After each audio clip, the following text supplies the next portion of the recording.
नमस्कार, मैं अनूप रावत सभी दर्शकों का महाकाली सम्मेलन 2022 में स्वागत करता हूं। का मंदिर बेरुखाल ब्लॉक से लगभग 20 किलोमीटर दूर और सियालदे ब्लॉक से लगभग 15 किलोमीटर दूर गढ़वाल और कुमाऊं के बॉर्डर पे स्थित है। मंदिर में पूजा अर्चना की जिम्मेदारी बडियारी वंशज गढ़वाल अल्मोड़ा को दी गई थी, जो कि आज भी सनातन रूप से इसका निर्वहन कर रहे हैं।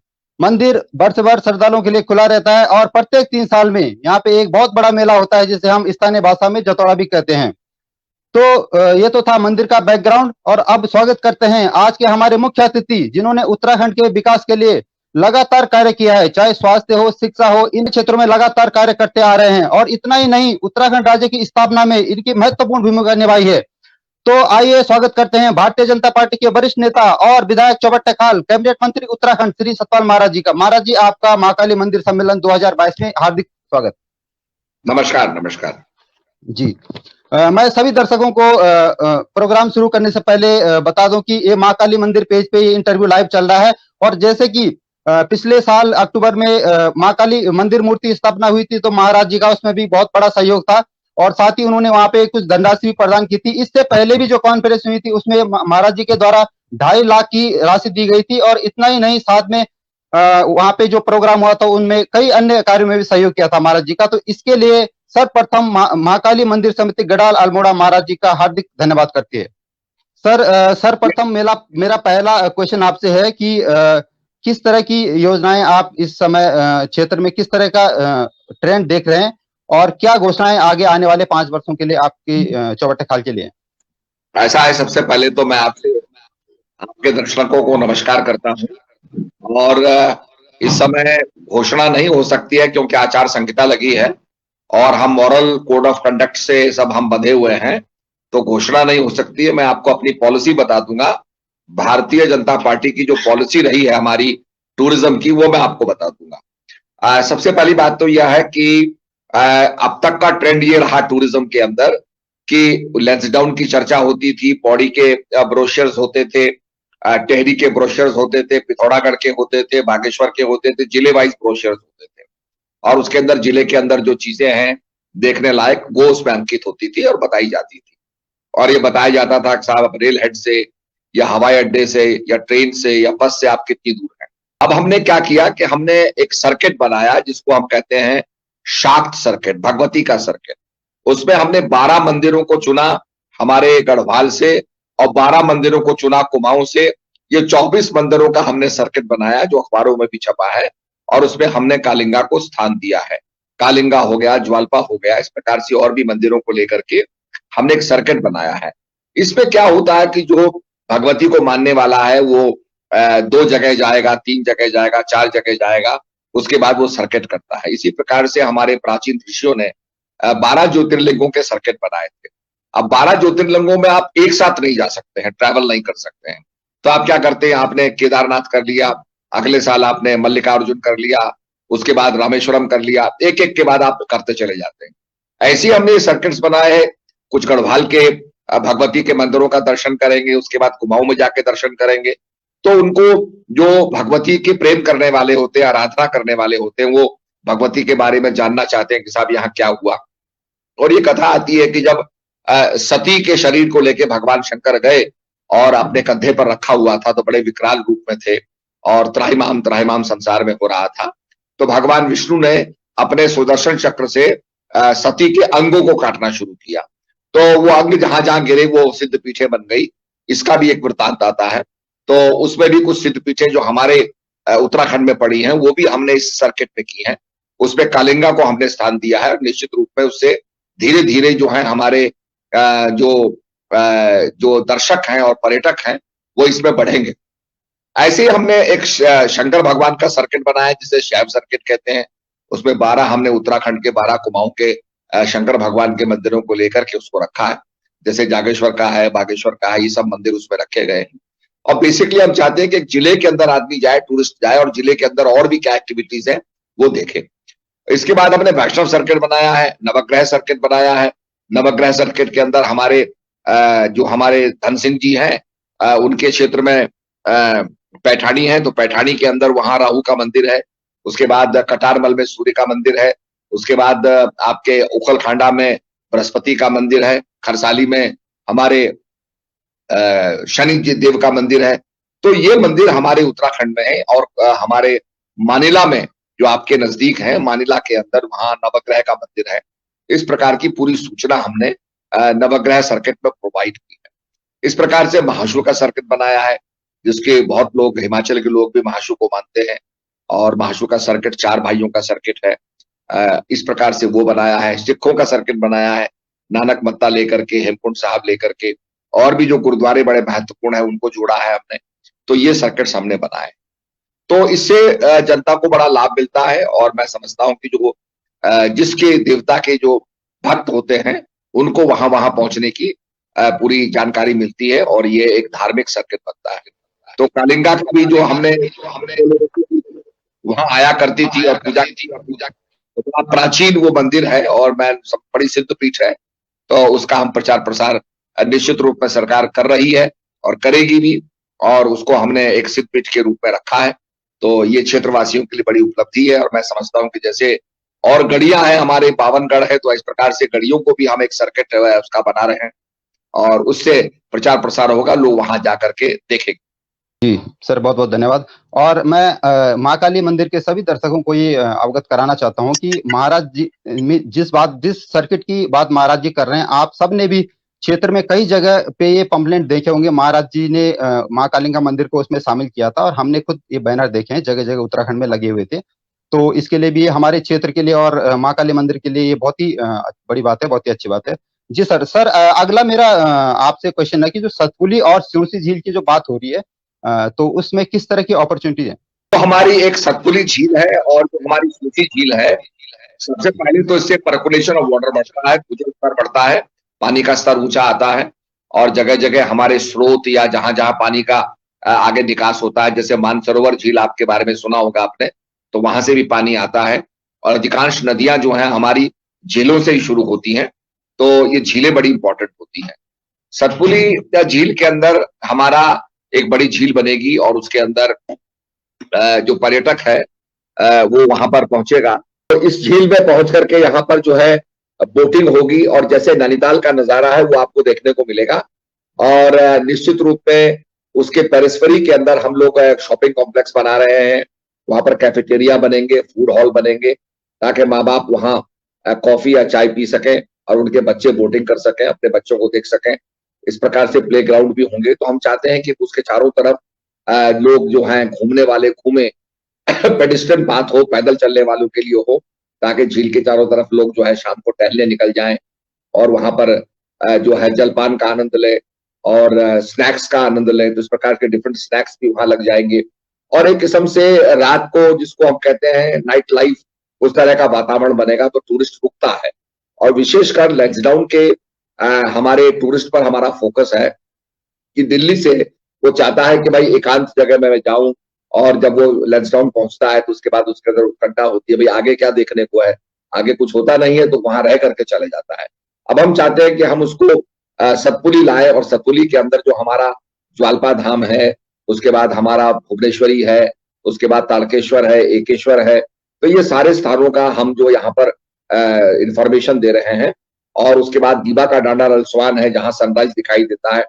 अगर आप दार्जिलिंग जाएं तो दार्जिलिंग के अंदर एक पहाड़ के ऊपर से टाइगर हिल बोलते हैं, वहां से सनराइज दिखता है। लोग 4 बजे 5 बजे पहुंच जाते हैं और सनराइज देखते हैं। इसी प्रकार का बड़ा एक बहुत ही सुंदर दृश्य आपको हमारे भगवती दीवा रलसवान से दिखाई देता है। तो हम वहां चाहते हैं कि लोग जाके कैंप करें और वहां कैंप फायर के जरिए वहां की जो लोकल फोक टेल्स हैं, लोकल कहानियां हैं, वो भी सुनाई जाएं और वहां पर लोग आनंद लें और सवेरे सनराइज देखें। तो सनराइज को देखने के लिए काफी टूरिस्ट जाना चाहता है, तो उसका भी यहाँ लाभ मिलेगा। तो सतपुली झील के अंदर काफी हमारी एक्टिविटीज होगी। उसके बगल में बानघाट है और बानघाट के अंदर एक बहुत बड़ा तप्पड़ है, तो वहां पर काफी हमारी पैराग्लाइडिंग की और एरो स्पोर्ट्स की एक्टिविटीज हमारी चली।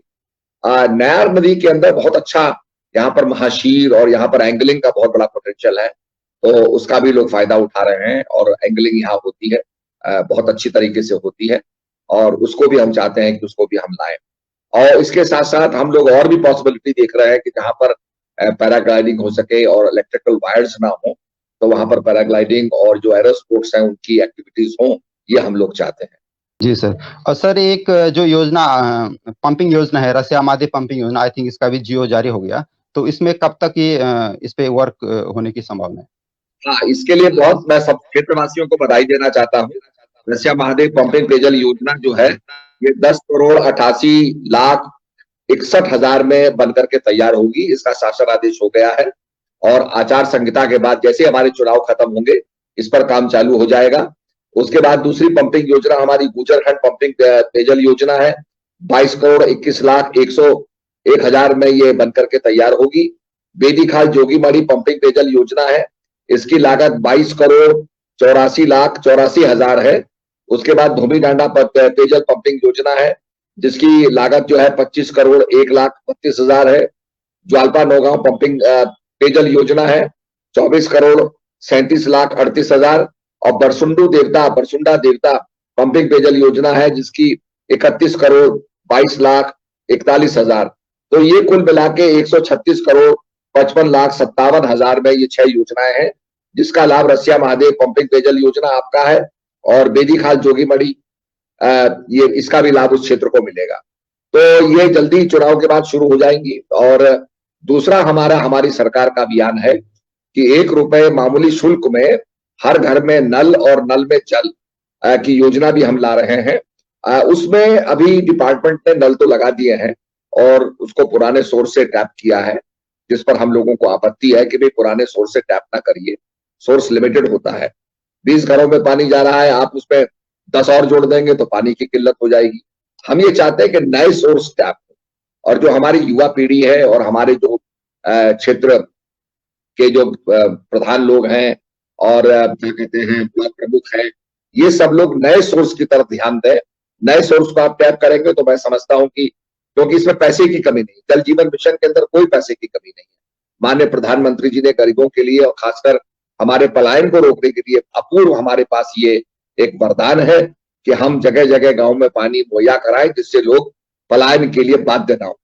तो इसमें बहुत बड़ा काम होना है और ये हम सबका दायित्व तो बनता है कि सही सोर्स जो है उसको हम टैप करें, नए सोर्स को टैप करें, जिससे कि पानी की किल्लत ना हो।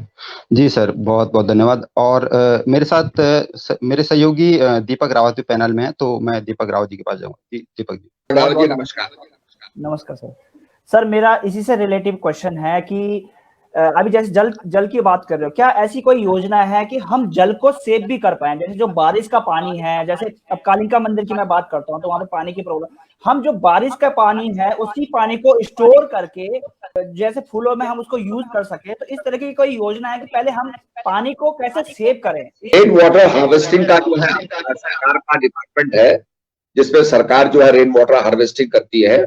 उसके अंदर हम लोग ये चाहते हैं कि जो सरकारी बिल्डिंगें हैं उसके नीचे टैंक बन जाएं, उस पानी को आप रोक सकें और उसको हार्वेस्ट कर सकें। इस पर सरकार ध्यान देती है और शायद उसके लिए सब्सिडी भी है। और खास करके जो मैं आपकी बात कर रहा हूँ गुजरगढ़ी और आपके जो और गढ़ियां रही हैं, वहां पर भी पुराने जमाने में बारिश के पानी को कंटेन किया जाता था, बारिश के पानी को रोका जाता था और उसी का लोग उपयोग करते थे। और मैं समझता हूं कि ये बहुत अच्छा आपका आइडिया है, ये रेन वाटर हार्वेस्टिंग होनी चाहिए पहाड़ में। और लोगों को हम ये भी प्रेरित करते हैं कि भाई, क्योंकि अब नए नक्शे जो बन रहे हैं, जितने भी सरकार के नए मकान बन रहे हैं और आम जनता के मकान बन रहे हैं, उसमें हमने कंपलसरी भी कर दिया है कि आप रेन वाटर हार्वेस्टिंग करें, जिससे कि आपके बागवानी में उसको इस्तेमाल कर सकें, कपड़े धोने में उसको इस्तेमाल कर सकें और निश्चित रूप में इसका उपयोग होना चाहिए। आपने बिल्कुल सही कहा कि रेन वाटर हार्वेस्टिंग को हमने ध्यान देना चाहिए और उसको पॉपुलर करना चाहिए। धन्यवाद सर।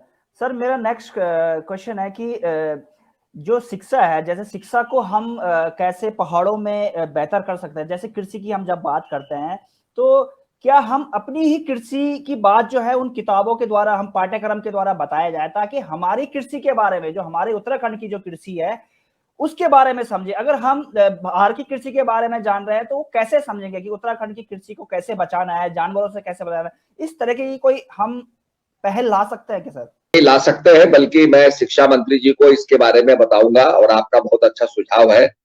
मैं आपको धन्यवाद ज्ञापित करता हूं, आपने अच्छा सुझाव दिया। मैं इस समय जो चुनाव में जा रहा हूं तो मैं देख रहा हूं कि हमारे लगभग लोगों ने खेती समाप्त कर दी। हमारे संगला कोठी के अंदर एक टाइम पर सारे जो है सियारे जो है हरे होते थे और वहां पर लोग धान लगाते थे और लोग देखने आते थे कि साहब कितनी हरियाली इस क्षेत्र में और कैसे ये फसल को पैदा कर रहे हैं। आज वहां पर केवल आपको भूसा दिखाई देगा, कुछ नहीं हो रहा है, जंगली घास हो रही है, क्योंकि साहब जंगली जानवरों का और बंदरों का और सुअरों का ये जो है आतंक है। इसको रोकने के लिए लोगों ने इलेक्ट्रिक फेंसिंग हमें लगानी होगी, उसको पॉपुलर करना होगा। हमारे यहाँ कुछ लोग हिमाचल के लोग आए हुए हैं, तो हमें बता रहे थे कि भाई कोविड काल के अंदर दिल्ली में जब लोग परेशान हो गए और जगह परेशान हो गए तो अपने गांव-गांव चले गए, हिमाचल में चले गए और हिमाचल में बागवानी करने लगे। दिन भर क्या करें, खाली बैठे हुए हैं, तो बागवानी करने लगे। तो इतनी पैदावार उन्होंने कोरोना काल में की, अद्भुत पैदावार की और वो सब तब सफल रही। वहां भी जंगली जानवर है, ऐसी बात नहीं है, पर वहां पर उन्होंने इलेक्ट्रिक फेंसिंग की। तो इलेक्ट्रिक फेंसिंग को पॉपुलर करना पड़ेगा ताकि उसमें जानवरों को बिजली का झटका लगे और जानवर उसके अंदर जो है खेती को सुरक्षित रखे।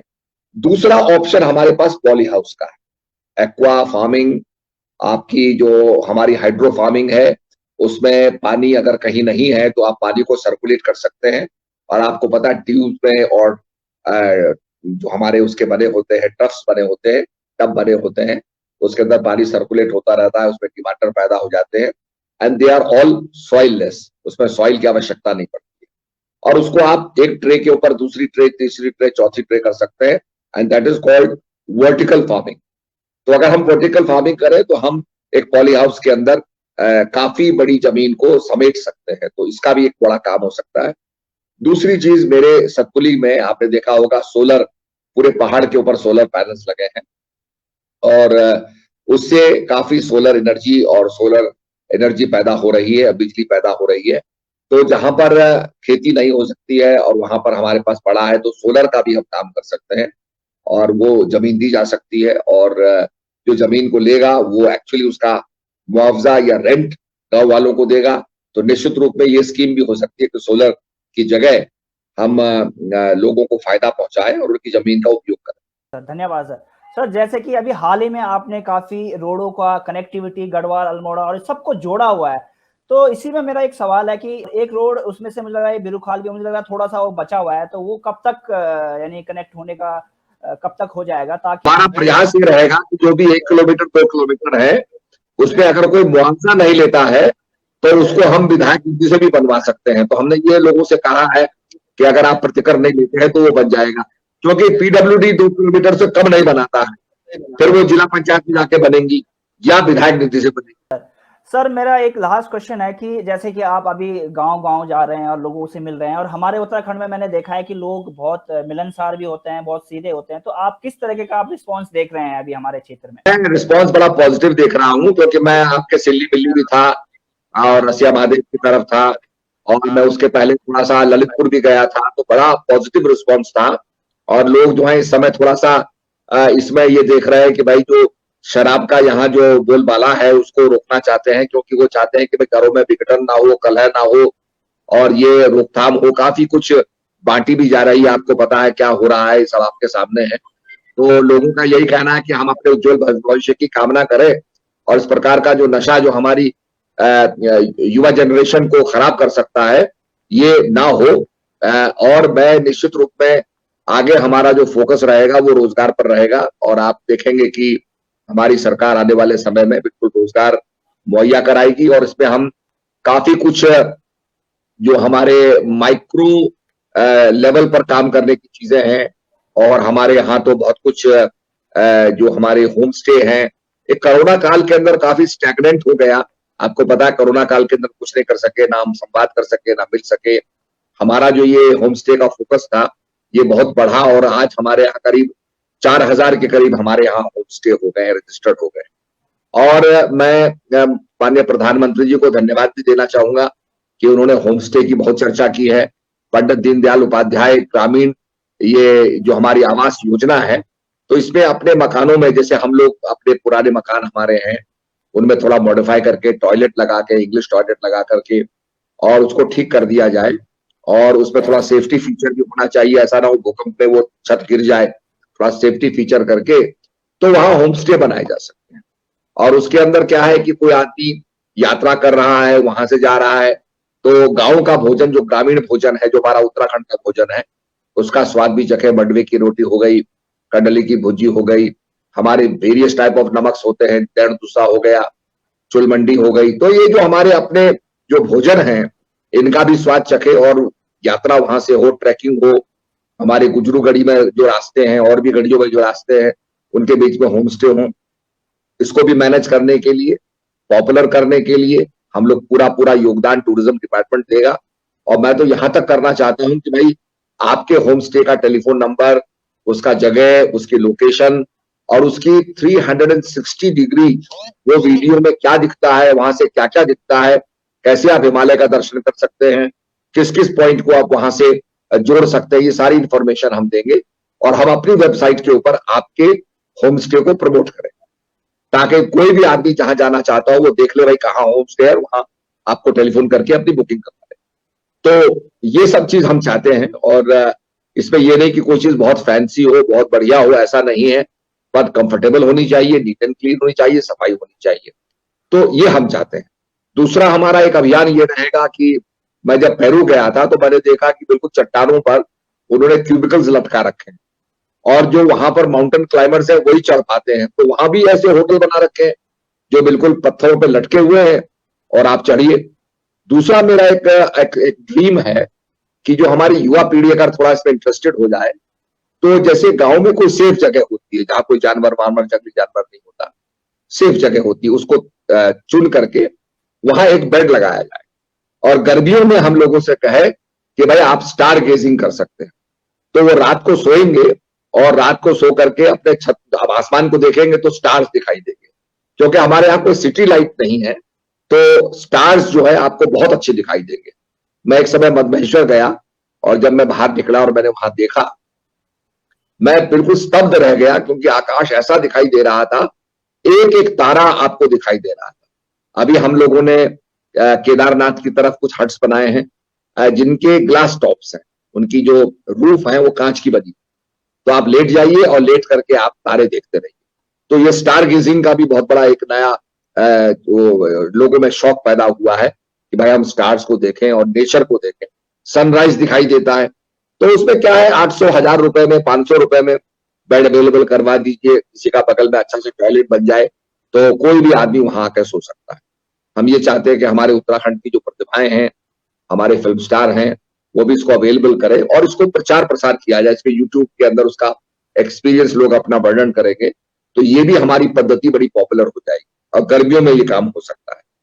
तो इसके साथ साथ हम चाहते हैं कि भाई हमारे जो इलाकों में जो हमारी कहानियां होती हैं, कुछ वहाँ गोस्ट टेल्स होती है, कुछ वहाँ देवताओं की कहानियां होती हैं, कैसा हमारा गोरखाना हुआ, जैसे आपके यहाँ तिलो रोतेली का वहां है, तो तिलो रोतेली जब कालिका मंदिर में आती थी तो बलि दी जाती थी और उसकी आंतें निकाली जाती थी, जो बलि दी जाती थी उसकी आंतें निकाल करके लंबी लाइन उसका प्रसाद ले जाते थे लोग, अभी भी शायद वो होता होगा। तो तिलो रोतेली ने क्या किया, वो कैसे जॉन ऑफ आर्क से और झांसी की रानी से भी महान थी, क्योंकि झांसी की रानी की तो फौज थी, तिलो रोतेली की फौज नहीं थी। उसने अपनी घोड़ी को लेकर, बदुली घोड़ी को लेकर के, अपनी सैलियों को लेकर के, अपने लोगों को लेकर के फौज क्रिएट की और लड़ाई लड़ी। तो ये अपने आप में बहुत बड़ा है और हमने अभी तिलो रोतेली का जो कुरान में जहां वो पैदा हुई, बड़ी खुशी की बात है कि मैं वहां गया था, हम वहां एक म्यूजियम बना रहे थे। तो उसके बाद जैसे मैं गांव में गया तो लोगों ने कहा साहब आप उसका मकान देखिए और तिलो रोतेली का मकान देखिए, आप क्यों नहीं इसको ले लेते हैं। तो हमारा प्रयास चल रहा है, हम वहां के जो उनके जो वंशज हैं उनसे हम वो पूरा मकान ले रहे हैं और उस मकान के अंदर तिलो रोतेली का जो जीवन था, उसके टाइम की जो चीजें होती थी वो सब रखी जाएंगी, रेप्लिकास के रूप में रखी जाएंगी, ओरिजिनल तो हमारे पास नहीं है।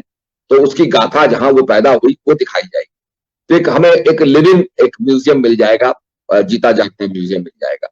उसके बाद वो आपके यहाँ जो हमारे जो बेरो खाल है वो उसी के नाम से प्रख्यात है, उनकी जो गाने हैं ढकी धे धे करके बच्चों को लोरी सुनाई जाती थी, तो उसमें भी तिलो रोतेली के गाने होते थे। तो उसकी जो ग्रेटनेस है, उसका जो एक संकल्प था दुश्मन को खदेड़ने का, उसका हम कहानियां, अब मैंने उसके नाटक भी देखे और बहुत कुछ देखा है, तो उसको हम काफी कुछ लाना चाहते हैं, करना चाहते हैं। और उनके जो गाने हैं, उनके गाने वाले जो हैं, हमारे जो भाट होते हैं, चारण होते हैं उनको भी हम प्रोत्साहित करें, तो बहुत कुछ उसका हो सकता है। तो हम ये चाहते हैं कि इस प्रकार से अभी पुरिया नथानी का आता है, उनका फौज था, उनकी बड़ी वीरता की कहानी आती है, माधो सिंह भंडारी की वीरता की कहानी आती है। हम जब ऋषिकेश से चलते हैं और श्रीनगर जाते हैं तो रास्ते में माधो सिंह भंडारी के मलेथा के फूल पड़ते हैं। हम भूल जाते हैं कि माधो सिंह भंडारी ने कितना बड़ा बलिदान दिया, अपने पुत्र का बलिदान दिया। तो ये सब चीजें हमारे टूरिज्म में आनी चाहिए। तो आप लोगों का सहयोग मिलेगा, आप लोगों की रिसर्चेस हमें मिलेंगी, तो निश्चित रूप में हम चाहेंगे ये सब चीजें सामने आए जनता के, और जनता देखे कि उत्तराखंड का क्या जीवन रहा, क्या यहाँ के शूरवीर रहे, कैसी उनकी वीर गाथाएं रही। तो ये सब चीजें लाने का प्रयास हम करें। सर मेरा एक लास्ट क्वेश्चन आपसे है, जैसे कि अब रोजगार की बात करते हैं, तो मैं चाहता हूं कि हम उत्तराखंड में एक ऐसा जागरूकता अभियान चलाएं, क्योंकि मुझे लगता है स्कीमें तो बहुत है वहां पे करने के लिए, मुर्गी के लिए आप लोन मिल जाते हैं, अनेक प्रकार के गवर्नमेंट स्कीमें निकाली, मुझे लग रहा है वहां पे जागरूकता की एक कमी हो रही है, लोगों को कॉन्फिडेंस नहीं आता है। तो मैं चाहता हूँ कि ऐसी कोई स्कीम्स हो, मतलब ऐसे एक अभियान हो जिसमें लोगों को अवेयरनेस किया जाए। तो इस तरह का कोई प्लान बन सकता है जिससे कि नवयुवक जो हैं वो वही रह के जागरूक बने, और उसी में हमारे जो प्रोडक्ट्स हैं, बहुत सारे ऐसे प्रोडक्ट हैं, जैसे मैं काफल की बात करता हूं, तो काफल को कैसे हम पूरे साल भर बेच सकते हैं, उसकी सेल्फ लाइफ को बढ़ा दें, या रामनगर में जो मिठाई है वो उस मिठाई को कैसे हम इंटरनेशनल ले जाएं, ऐसी बहुत सारी चीजें हैं हमारे प्रोडक्ट। तो एक जागरूकता की एक बड़ी प्रॉब्लम मुझे लग रहा है कि हमारे यहाँ पे है, हमारे यहाँ पे चीजें हैं, रिसोर्सेज हैं, लेकिन जागरूक अभियान नहीं है। मैं चाहता हूं कि गवर्नमेंट के उसका सबसे मूल कारण दीपक रावत जी यह है कि हमारा एक्सपोजर नहीं। अभी मैं जब हमारे यहाँ स्टॉल लगते हैं दिल्ली में, हमारी उत्तराखंड का पेविलियन लगता है, तो मैंने देखा कि आपने देखा होगा अल्मोड़ा की बाल मिठाई, बड़ी फेमस मिठाई है।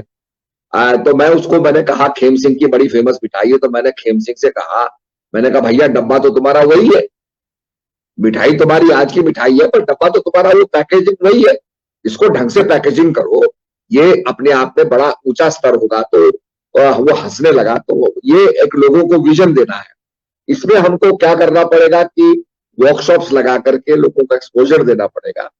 तो कैसे कैसे मिठाइयां, आपने देखा होगा कि विदेशों में चॉकलेट को कैसे वो टॉफी बनाते हैं, कैडबरी चॉकलेट है, कोको चॉकलेट है, उसके ड्रिंक्स बना दिए उसके, और कितने वैरायटी में चॉकलेट बनाई जाती।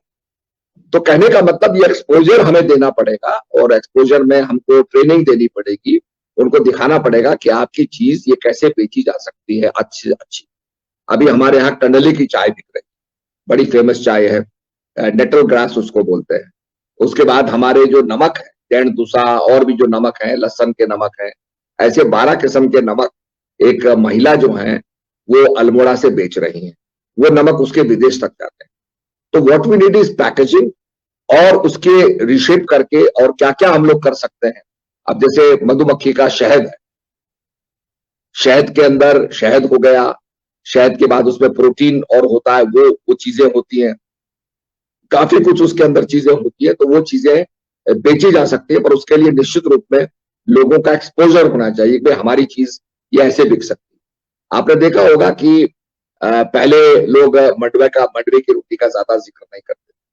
आज क्या है कि हमारे मेहमान आते हैं और कहते हैं भाई मंडवे की रोटी खिलाओ, तो लोगों को स्वाद आने लगा, लोगों को समझ में आया कि साहब ये ग्लूटेन फ्री है, ये हाथों में चिपकता नहीं है, और ये बीट से भी अच्छा है, और ये कॉन्स्टिपेशन भी नहीं करता है।